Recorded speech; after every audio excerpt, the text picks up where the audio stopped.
반갑습니다. 복된 예배 자리에 나오신 사랑하는 우리 남성교회 성도님들의 주님의 이름으로 축복합니다. 저는 영암교회를 섬기고 있는 안성종 목사입니다. 오늘 이렇게 특별히 참 하나님께서 사랑하시고 하나님 앞에 귀한 헌신으로 세워진, 또 지난 세월 동안 70년이 넘는 시간 동안 귀한 믿음의 역사로 참 교회에 와서 잠깐 보니까 참 여러 곳곳에서 우리 성도님 귀한 헌신과 사랑의 마음이 많이 느껴지더라고요. 먼저 이 시간 먼저 구하는 것은 하나님이 동일하게 우리 남성교회를 통해서 이루어 가실 하나님의 귀한 축복을 계속해서 함께 해 가시기를 주님의 이름으로 축복합니다. 자, 제가 지난주에 어떤 분이 내용을 보여주고는 한번 시의 제목을 맞춰보라고 얘기를 하시더라고요. 제가 몇 가지를 한번 보여드리겠습니다. 자, 내용을 먼저 읽을 테니까 한번 제목을 한번 상상해 보세요. 아닌데, 맞는데. 제목이 뭘까요? 쌩얼입니다. 쌩얼. 네. 또 내용을 말씀드리겠습니다. 왜 넌 몰라줄까? 난 왜 기대할까? 제목이 뭘까요? 머리 한 날입니다. 네. 뭐 이해가 잘 안 되시나요? 네. 또 해볼게요. 네가 문제일까? 내가 문제일까? 제목이 뭘까요? 신용카드입니다. 네. 고민하게 돼 우리 둘 사이. 뭘까요? 축의금입니다. 자, 여기까지만 할게요. 네. 네, 이 내용들을 보는데 저는 목사라서 그런지 여기에 이런 제목을 참 붙이고 싶더라고요. 예배. 예배라는 제목을 붙이고 싶었습니다. 오늘 말씀을 다 듣고 나면 왜 그런지 좀 이해가 되실 거예요. 성경의 예배에 대해 가장 먼저 나오고 있는 내용이 창세기 4장입니다. 여기에는 우리가 잘 알고 있듯이 가인과 아벨이 하나님께 예배를 드린 이야기가 여기에 나오지요. 그렇다면 하나님께서 기쁘게 받아주시고 우리가 드려야 될 온전한 헌신의 고백에 있는 그 예배는 무엇일까요? 오늘 말씀을 통해 함께 살펴봅시다. 자, 첫 번째로 우리가 드려야 될 온전한 헌신의 예배는 무엇일까요? 함께 읽어보겠습니다. 시작. 믿음으로 드려져야 합니다. 2절을 보시면 가인과 아벨의 생업이 나오는데 아벨은 양을 치는 자였고 가인은 농사를 짓는 사람이었다라고 지금 말하지요. 그리고 가인과 아벨은 각자의 생업을 통해 얻은 것을 하나님께 드린 제물로 삼아서 예배를 드립니다. 아마 둘 다 하나님께 예배를 잘 준비하고 잘 드렸다라고 생각을 했겠지요.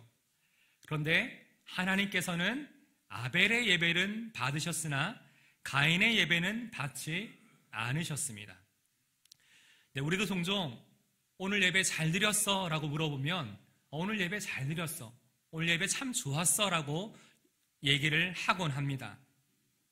근데 여러분이 오늘 예배가 참 좋았다, 내가 오늘 예배를 잘 드렸다고 말하는 그 기준이 무엇입니까? 혹시 오늘 예배 중에 들었던 설교 말씀, 찬양, 기도가 내 마음에 들고 내 마음에 만족이 되면 예배가 좋은 것이고 내가 예배를 잘 드렸다라고 말하고 있지는 않습니까? 이렇게 했더라도 정말 예배를 잘 드린 것일까요? 이에 대해 성경은 내가 만족했다고 예배를 잘 드린 것이 아님을 분명히 우리에게 알려주고 있습니다. 예배는 하나님께서 받으셔야만 예배를 잘 드린 것입니다. 그렇다면 그들이 드린 예배의 차이는 무엇일까요? 히브리서 기자는 이렇게 그 이유를 우리 가운데 알려주고 있습니다. 11절 4절입니다. 믿음으로 아벨은 가인보다 더 나은 제사를 드림으로.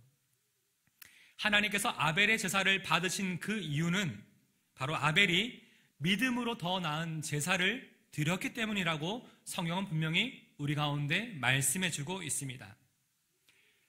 그런데 사실 믿음으로라는 이 말은 우리가 좋아하는 어떤 객관적인 기준이나 어떤 우리 눈으로 볼 수 있는 상황이 아니잖아요. 그렇다면 하나님께서 이 예배를 통해 기쁘게 받으셨던 그 믿음은 무엇일까요?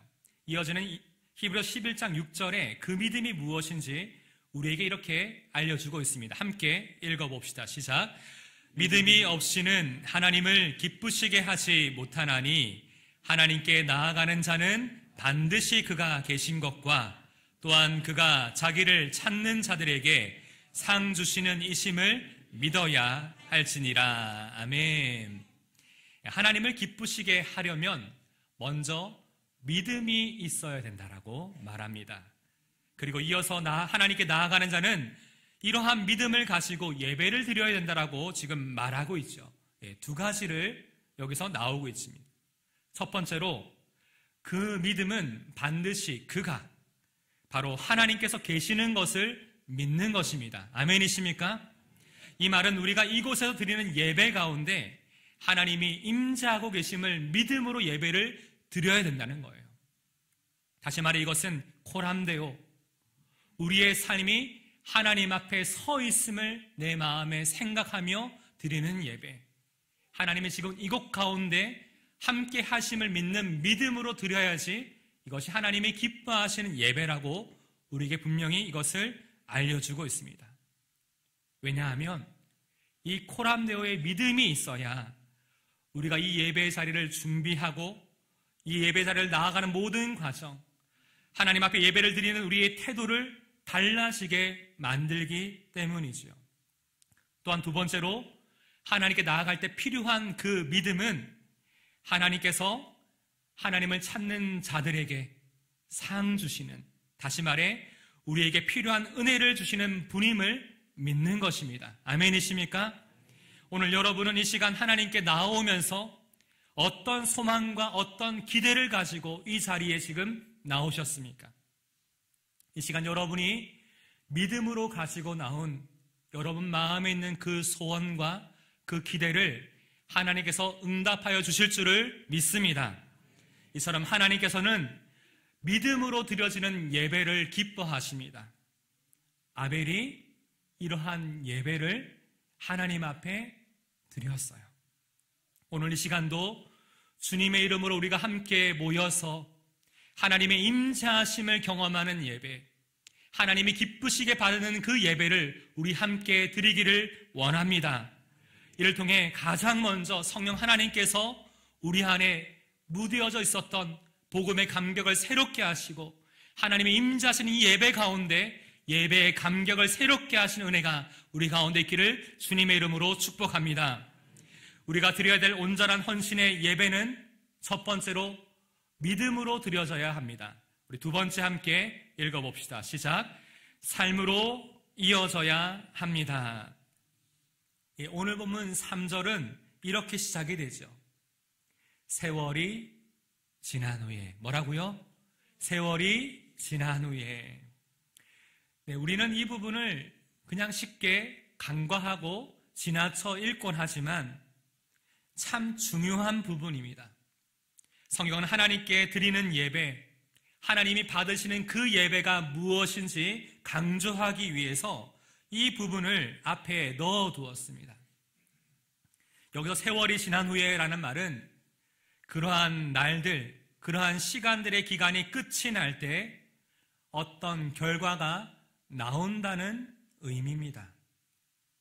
다시 말해 이 표현은 우리에게 이 세월이 지난 후에, 우리에게 주어진 시간들이 지난 후에 우리의 삶 가운데 드러난 것, 그 열매 맺은 것을 가지고 하나님 앞에 서게 될 것이라는 것을 우리 가운데 알려주고 있는 것이죠.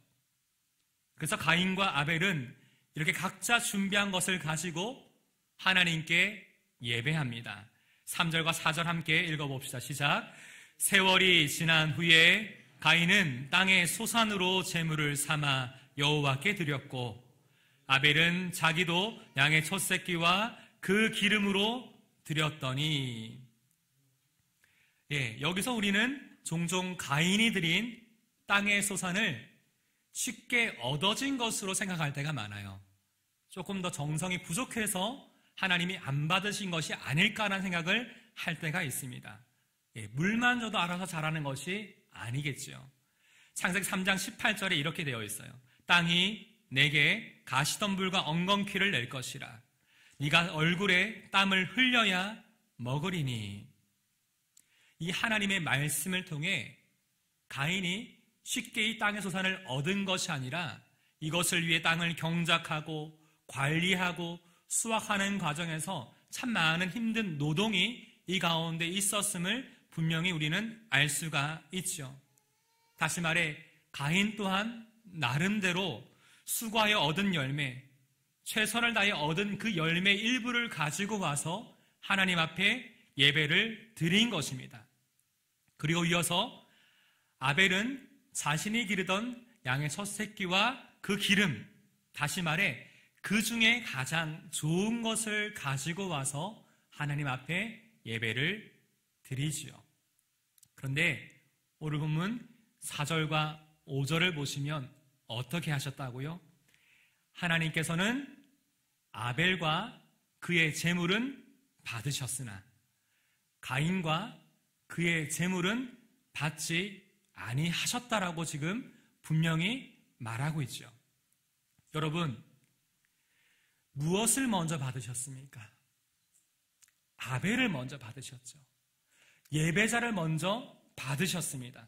이처럼 예배자로서 우리의 삶과 이 예물은 결코 분리될 수가 없습니다.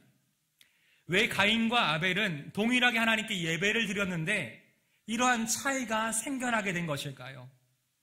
그 이유를 알아보기 위해 오늘 보면 4절과 5절에 반복되어 나오고 있는 두 가지 단어를 함께 살펴보기를 원합니다.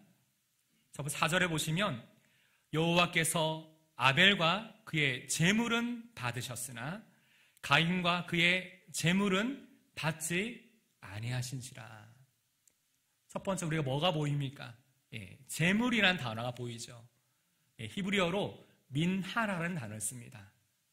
이것은 선물로 삼다라는 동사인 마나에서 파생된 단어예요. 누군가에게 호의를 표현하기 위해서 준비해드리는 선물이라는 의미로 일상생활에 종종 사용되던 단어였는데 이것을 드리는 대상에 따라 제물이 되기도 하고 선물로 쓰이기도 했답니다. 자, 분명한 것은 이 제물이라는 이 단어에 선물이라는 의미가 포함되어 있다는 거죠. 우리가 얼마 전 설 명절이었잖아요. 이 명절 때 보통 우리가 선물을 준비하는데 여러분은 이 선물을 준비할 때 어떤 마음으로 준비를 하셨나요? 특별히 이 선물을 사랑하는 가족, 그동안 고마웠던 분들, 그분들을 생각하면서 이 선물을 준비하실 때 어떤 마음이셨나요? 내게 선물 준비하면서 내가 사랑하는 그분이, 너무나 존경하고 감사한 그분이 무엇을 더 좋아하실까?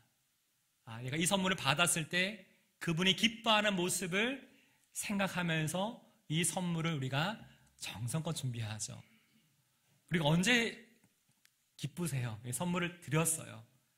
언제 가장 기쁘세요? 받은 분이 이 선물을 너무나 기쁘게, 너무나 감사하게 이것을 받을 때 그냥 그것을 우리가 기뻐하죠. 그래서 우리가 이 예배를 통해 하나님께 드리는 이 삶의 열매는 하나님께 드릴 선물처럼 우리가 준비를 해야 됩니다. 하나님께서 내 삶 가운데 무엇을 더 기뻐하실까? 무엇을 더 원하실까?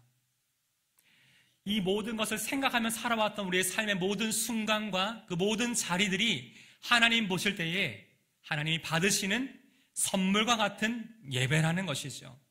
그래서 이 시간 우리가 드리는 예배 가운데는 하나님을 사랑하는 마음, 하나님을 존귀 여기는 마음, 하나님 앞에 감사하는 마음이 담겨 있어야 될 줄을 믿습니다. 그리고 오늘 또한 중요한 동사 하나가 나옵니다. 그것은 무엇일까요?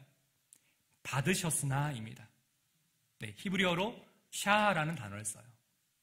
예전 개역 한글에는 연락하셨으나라고 표현을 했는데 이 단어의 원어상의 의미를 살펴보니까 관심을 가지고 지켜보다, 응시하다, 주의 깊게 바라보다라는 뜻이 받으셨으나라는 이 단어의 의미입니다.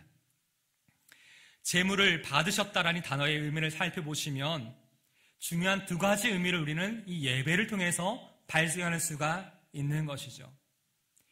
하나님이 기쁘게 받으셨던 그 예배, 그것은 무엇일까? 그것은 다름이 아니라 하나님께서는 가인과 아벨이 어떤 종류의 예물을, 제물을 드렸느냐가 아니라 지난 세월 동안 이 삶의 열매를 하나님 앞에 드리기 위해 어떻게 그 삶을 살아왔는지, 하나님을 위해서 어떤 마음을 가지고 살아왔는지를 지켜보고 계셨다는 거예요. 그것을 받으신 것이죠. 그래서 히브리서 기자는 11장 4절에 이렇게 이야기를 합니다. 우리 같이 한번 읽어보겠습니다. 시작. 하나님이 이 그 예물에 대하여 증언하심이라. 그가 죽었으나 그 믿음으로써 지금도 말하느니라. 아멘. 하나님께서는 아벨이 드린 그 예물에 대하여 친히 증언이 되어 주셔야 되겠다고 말씀하시고 계신 겁니다. 하나님께 드린 그 예물이 뭘까요? 그것은 가인과 아벨이 그 삶을 살아가면서 얻게 된 결과물들이죠. 바로 그 삶 자체라고 말할 수 있겠습니다. 하나님께서는 그 예물을 받으시기 전에 그들의 삶에 먼저 깊은 관심을 가지고 계셨어요. 여러분, 아벨이 이 예물을 드리기 위해서 하나님을 생각하며 하나님을 바라보며 준비했던 그 모든 삶을 누가 기억하고 계셨을까요? 네, 하나님이 기억하고 계신 거예요. 오늘 우리가 이 자리에 와서 예배를 드릴 때 지난 삶의 모든 삶의 자리들, 아무리 우리가 서로 간에 사랑하고 많은 것을 알고 있지만 내 삶의 모든 것들 누가 오직 다 아십니까? 하나님이 다 아시죠. 그렇기 때문에 우리의 삶 가운데 구별되어지고 때로는 손해를 보지만 하나님을 사랑하는 마음으로 결단하고 내가 좀 참고 기다렸던 모든 부분들, 사실 그것이 하나님 모시기에 예물이 되어서 내가 친히 너의 삶의 증인이 되어주겠다, 내가 너의 삶을 인정한다, 이러한 하나님의 마음을 듣는, 이런 하나님의 말씀을 듣는 우리 남성교회 성도님 되시길 주님의 이름으로 축복합니다. 이렇기 때문에 치열하게 지난 한 주의 삶을 살아온 우리 성도님들의 그 삶이 어떨까요? 내가 주님을 믿기 때문에 고난 중에도 인내하고 감사하고 여러 많은 오해와 여러 많은 질책과 많은 상황 가운데 고난을 받지만 하나님을 사랑하기 때문에 내가 지켜왔던 그 삶의 자리들, 하나님을 바라봤던 모든 순간들 하나님이 아시기에 그 삶의 열매를 구별하여 가지고 나와 이 자리에 앉을 때 어떨까요?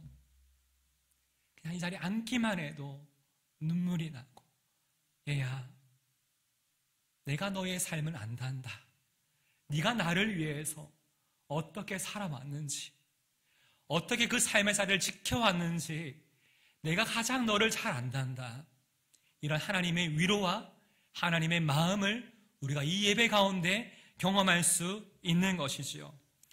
사랑하는 성도 여러분, 하나님께서는 아벨의 삶을 먼저 받으셨기 때문에 믿음으로 드린 그 예물, 아벨이 드린 그 삶의 열매도 기쁘게 받으셨음을 기억하십시오. 이렇게 삶으로 드린 예배는 무엇입니까? 그것은 바로 하나님이 내 삶의 중심, 내 삶의 주인으로 모시며 살아가는 것입니다. 제가 다녔던 신학교 기숙사 입구에 이런 액자가 딱 걸려 있습니다. 뭐냐면 생활 즉 목회, 생활 즉 목회. 누가 봐도 참 부담스러운 문구입니다. 눈에 참 잘 띄도록 출입구에 붙여놓은 그분의 의도가 너무나 잘 느껴졌어요. 네, 이것을 우리의 삶에 다시금 적용해 볼 수 있겠습니다. 생활, 즉 믿음. 우리의 생활이 즉 믿음입니다. 누가 보든 안 보든 동일하게 우리를 부르신 그 삶의 자리에서 신실하게 하나님 앞에 살아가는 것이 믿음인 것이지요. 자, 그렇다면 하나님께서는 지금 여러분의 삶 가운데 어떤 모습을 보기를 원하십니까? 지난 한 주, 오늘 하루 하나님께서 보시기에 여러분의 삶 가운데 하나님이 인정하시는 그런 삶의 모습과 그 삶의 열매는 정말 하나님 앞에 드리길 원하는 그 삶의 모습은 무엇이 있으셨습니까? 오늘 시간 간절히 소망하고 바랍니다. 그냥 말씀을 듣기만 하는 것이 아니라 이 말씀을 삶으로 살아낼 수 있는 믿음을 성령 하나님께서 매 순간 우리 가운데 거룩한 생각으로, 거룩한 힘으로 공급하여 주실 줄을 믿습니다. 여러분의 삶이 하나님이 기뻐하시는 거룩한 산 제물로 드려지도록 이 예배가 삶으로 이어지고 여러분의 삶이 다시금 예배로 드려지는 하나님의 기쁨에 되는 삶 되시기를 다시 한번 주님의 이름으로 축복합니다. 우리가 드려야 될 온전한 헌신의 예배는 첫 번째로 믿음으로 드려져야 합니다. 두 번째로 삶으로 이어져야 합니다. 우리 마지막 함께 읽어봅시다. 시작. 하나님께 나아가야 합니다. 오늘 본문 5절에서 하나님께서 자신의 예배를 받지 않으셨을 때 이 가인의 마음이 어땠을까요? 어떻게 반응하고 있죠? 5절 함께 읽어봅시다. 시작. 가인과 그의 재물은 받지 아니하신지라 가인이 몹시 분하여 안색이 변하니. 가인이 몹시 분하여 안색이 변했다라고 지금 말하고 있죠. 이 안색이 변했다라는 이 단어의 원어상 의미를 살펴보니까 고개가 떨구어지다, 얼굴을 피하다라는 뜻이에요. 동생 아벨과 스스로 비교당한다고 생각하니까 너무 속이 상했겠죠. 자존심이 상했겠죠. 화가 났겠지요. 근데 생각할수록 너무 기분이 나빴을 것이고 점점 하나님께 실망하는 가운데 마음도 상했을 겁니다. 네, 우리도 누군가로 인해 상처를 받고 속상하면 어떻게 합니까? 우리 경상도 말로 그 사람을 봤어요. 속으로 어떻게 생각하죠? 네 꼴도 보기 싫다. 이제 표현이 맞나요? 아닌가요? 네, 이렇게 마음에 생각하죠. 그 사람 눈도 마주치기 싫어합니다. 지금 가인의 모습이 딱 그렇습니다. 하나님의 낯을 피해 고개를 떨구고 있어요. 외면하고 있는 것입니다. 그러나 하나님은 그러한 가인을 그냥 내버려 두지 않으시고 그 마음과 태도에 대해서 이렇게 말씀하고 계시죠. 6절과 7절 함께 읽어봅시다. 시작. 여호와께서 가인에게 이르시되 내가 분하여 함은 어찌 됨이며 안색이 변함은 어찌 됨이냐. 내가 선을 행하면 어찌 낯을 들지 못하겠느냐. 선을 행하지 아니하면 죄가 문에 엎드려 있느니라. 죄가 너를 원하나 너는 죄를 다스릴지니라. 아멘. 이것은 단순히 가인을 향한 책망이 아니었습니다. 죄가 문에 엎드려 있다라는 이 표현은 지금 죄가 가인 앞에서 웅크린 채 그를 삼킬 타이밍을 잡고 있으니 이 모든 긴박한 상황을 네가 알라는 거예요. 다시 말해 가인을 향한 하나님의 책망 속에는 가인아, 내가 너마저 잃고 싶지 않구나. 이러한 하나님의 마음이 이 책망 가운데 담겨 있는 것입니다. 마지막 순간까지 하나님의 형상으로 창조된 사랑하는 가인이 죄의 길로부터 돌이키고 그의 삶의 예배가 다시금 회복될 수 있도록 마지막으로 기회를 주고 계시는 하나님 아버지의 그 사랑의 마음이 이 책망 가운데 담겨 있는 것입니다. 그런데 이 가인이 이 하나님의 말씀을 듣고도 결국 어떤 선택을 하게 됩니까? 스스로 비교하는 마음에서 생겨난 인간적인 섭섭함, 원망, 불편한 마음, 이 분노를 그대로 하나님께는 쏟아낼 수 없기 때문에 그 상한 마음을 자신의 형제인 아벨에게 쏟아냅니다. 이처럼 하나님을 향한 그 예배가 실패하고 무너지자 인류 최초의 살인이라는 아주 심각한 죄가 가슴 아픈 일이 이 상황 가운데 일어나게 된 것이죠. 그렇다면 여러분은 이 세상을 살아가면서 여러 가지 상황과 문제로 인해 지치고 상한 그 마음을 지금 누구에게 쏟아내고 있습니까? 혹시 가인처럼 여러분의 형제 자매에게, 여러분의 배우자나 자녀에게, 직장 동료나 믿음의 지체들에게 여러분의 그 상한 마음, 분한 마음을 여과 없이 쏟아내고 있지는 않으십니까? 오늘 이 말씀을 통해 다시금 우리의 삶을 들여다보기를 원합니다. 사랑하는 성도 여러분, 그렇다면 하나님께서는 지금 우리가 어떻게 하기를 원하실까요? 이것은 누가복음 18장에서 예수님이 성전에 기도하고 있는 한 세리의 모습을 통해 우리에게 이렇게 말씀해 주고 계십니다. 우리 13절 함께 읽어봅시다. 시작. 세리는 멀리 서서 감히 눈을 들어 하늘을 쳐다보지도 못하고 다만 가슴을 치며 이르되 하나님이여 불쌍히 여기시옵소서 나는 죄인이로소이다. 그렇습니다. 세리가 하나님 앞에 기도하고 있었던 그 모습, 멀리 서서 감히 눈을 들어 하늘을 쳐다보지도 못하고 다만 가슴을 치며 이르되, 다만 가슴을 치며 이르되 주여 저는 죄인입니다. 우리도 가인처럼 세상을 살아가면서 하나님 보시기에 세상 사람들 앞에 구별되지 못하고 믿음 없는 자처럼 살아가고 있는 우리의 모습을 보면서 때론 실망하고 자책하고 있는 그 모습이 오늘 누가복음 18장에 나오는 세리의 심정과 같지 않습니까?